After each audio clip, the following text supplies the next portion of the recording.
They were frightened, and they recognized that the only way that they could save their children was to get them out of Germany. Well, this was no easy thing to do. There were very few programs that helped to get kids out of Germany at that time. You had to have a sponsor in the United States. That was also very difficult. There was anti-Semitism all around the world. Very few countries would take Jews at that time, including our own. Roosevelt did not want a role in the rescue effort, and he did not want to get involved with the war for a long time. And as a result, Jews had no place to live. There were hundreds of thousands of refugees. And in fact, there was a conference held in France in 1939, the Evian Conference. And at that time, Roosevelt was trying to find countries that would take some of the refugees. 38 countries attended, and almost everyone, with the exception of the Dominican Republic, said no. They would not be taking any Jews. They had all kinds of excuses and all sorts of reasons, including, we are not a country of immigrants, or we're a Catholic country, or they found thousands of reasons. But one country after another said no, and that meant that the doors were closed, and children, like my mother, had no way out and probably wouldn't survive. And as you probably know, 1.5 million children were killed in concentration camps.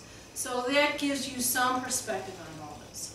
How did children get out? Well, there was the Kindertransport, which was the largest program to bring Jewish children out of Nazi Germany and Europe.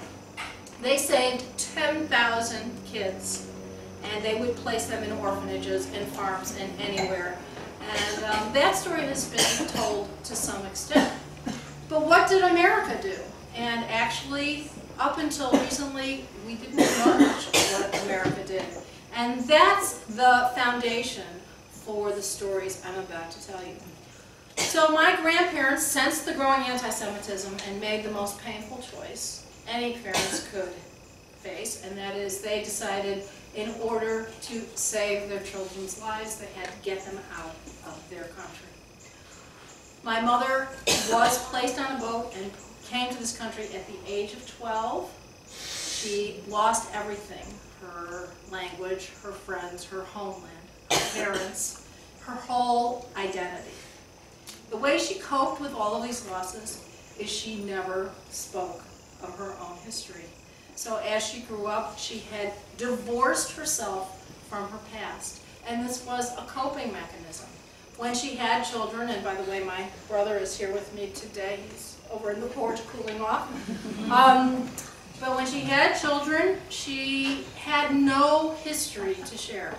And I know that may not sound like a horrific loss to you, but in fact, it is, because children need a sense of belonging and a sense of their own identity. And mothers really are the couriers, I think, more than fathers, of that identity.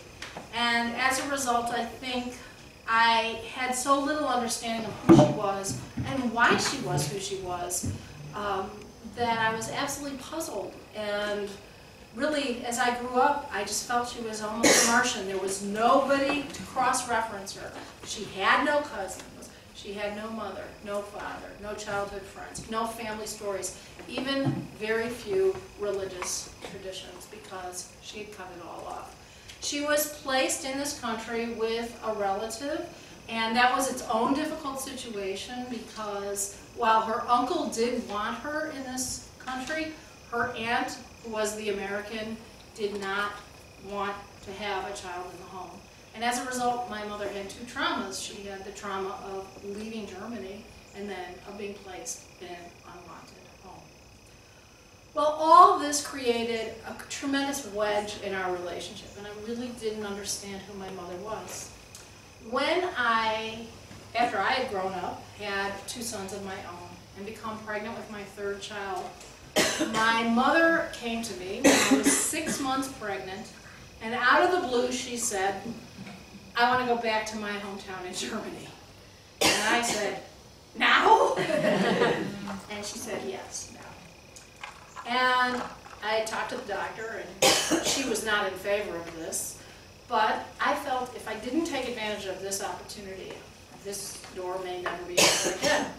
And so my mother and I traveled to her small hometown in Germany at that time, and we had an amazing experience. Unlike people who returned to Berlin or Hamburg, this was a very intimate experience. Everyone in this town had a sense of what they had or had not done during this particular time in history. Nobody had left this little town. As a result, it was not anonymous, and everyone was able to either, they had very deep reactions to our presence. They either avoided us or denied they knew the family, or some even begged for forgiveness. Well, I saw that this was an incredible experience, and because it was such a small town, I felt I had a unique window on this story, and I felt I couldn't pass it up. And as a result, I wrote the travel memoir, Motherland, which was the first act of this story.